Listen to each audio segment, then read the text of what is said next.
prepping a little Thanksgiving meal for all the kiddos. Happy Thanksgiving 2019 from Mockingbird Farm.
Happy Thanksgiving, kiddos. Ready? Oh boy.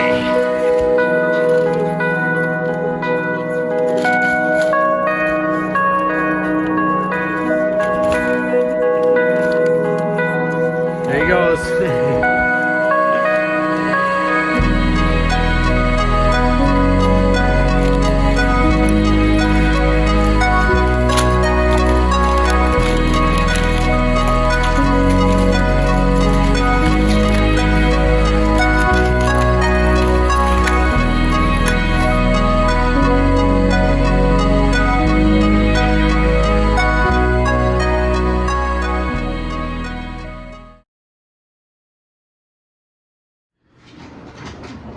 Where's Harold? Oh, good boy, Harry. Oh, he's being a good dog. He's eating his peanut butter. Harry and the hen. All right. Well, it's a wonderful Wednesday evening here with Janelle. It's very rare that we get to.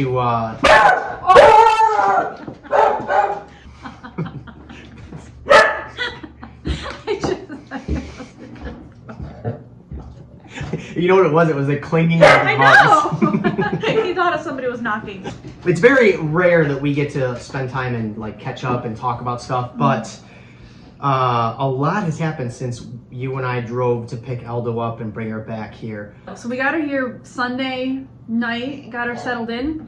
The next day I noticed, I was just grooming her and trying to get her settled in, and noticed some swelling on her jaw, and she has like a really fluffy jaw, so I mean easily unnoticed, you know? And I already was uncomfortable with bringing her here while she was unvaccinated because shipping fever is a big deal, especially in the winter. I mean, that's just a recipe for pneumonia. We requested that the previous folks who had her at least vaccinated her for CDT and shipping fever, and the CDT is for Clostridium, tetanus, you know, the big things, and then shipping fever is basically like in layman's terms like an anti-pneumonia type of vaccine. But of course she only got those 48 hours or so before we moved her. Mm.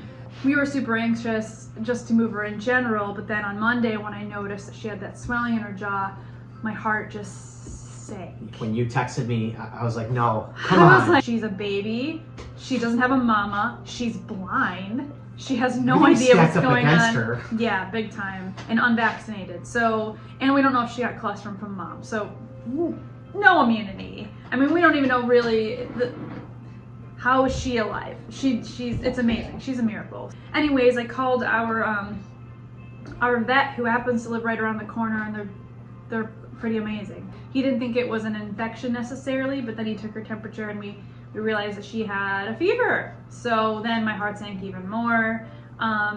And we dosed her with heavy duty, long lasting antibiotic and Banamine, which is like a fever reducer and pain reliever. So then for the next 3 days, I also injected her with Banamine twice a day actually, because she wasn't eating. Really touch and go, scary times. And of course, because we didn't know what we were dealing with, she's in quarantine, so we have to be careful with every single thing. I mean, gloves, and we've got boot covers, and we've even got like a Tyvek. I was taking her temperature 3 times a day. She learned very quickly that the halter means good things, because obviously lots of positive reinforcement. So I put the halter on her and then take her temperature, and then Yeah? then she gets her bottle while I muck her area and gets fresh water in her feed and fresh and hay and all that. Thankfully, she's holding steady. Have you noticed the jawline? Is it the swelling gone down, or is there still something there? So there's still something there, and our vet that came out, Doc Mathis, it was obviously Thanksgiving week, of course, so he went out of town for 4 or 5 days. We also work with Perry Vet. Dylan was the vet's name that came out, and from Perry Vet, I had him come out the day after Thanksgiving, and he did a little biopsy just to be sure that that wasn't an infection. And I requested that get done so that we know. Like, if I want to know if this fever is coming from an infection or if it is just stress. He did a little biopsy and shaved her jaw, and it was not an infection that he could tell. And she's eating and she's drinking, so right now it could just be she hit it really hard, or maybe mama kicked her when she was little, or it's a birth defect. We really don't know. But right now it's not an infection, and she's eating. So. You've been working around the clock trying to nurse her back to health. Yeah, and she's very fragile. I've just 1 week's time, I've seen a huge difference. So you're fist bump. You're doing amazing. Thanks. Still not out of the woods yet, Yeah. but it looks like it's starting to bounce back for everybody that was asking. Yeah.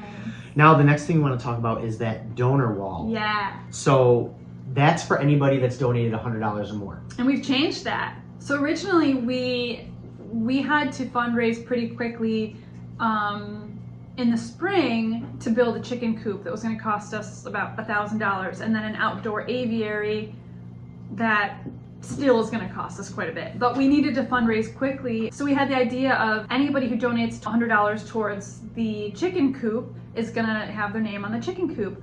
And then, I really thought about it, and it took us a while to finish the chicken coop, which is why you haven't heard anything yet, because we just finished the electric in the coop, and we didn't get a chance to finish the aviary before the snow started to fall, because we had other animals we needed to rescue and just things that took priority. And really the chickens we get so much snow out here that they're really only outside for a couple hours a day, and we can be with them. So the aviary is going to be priority in the spring. But anyways, we decided to extend that to anyone who has ever donated $100 or more since we became a nonprofit in 2017.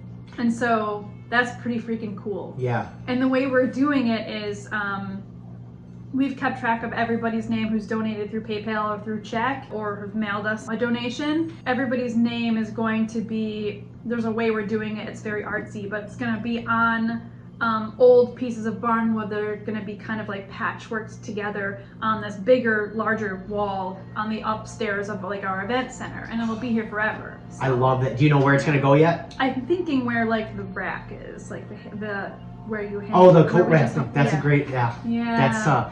That's a really good idea. Now the only thing we have to figure out is Facebook. So if you guys have donated $100 or more through Facebook, ever ever since we've became a farm sanctuary, we're going to put you on the donor wall, but there's no way that we can track that we know of yet.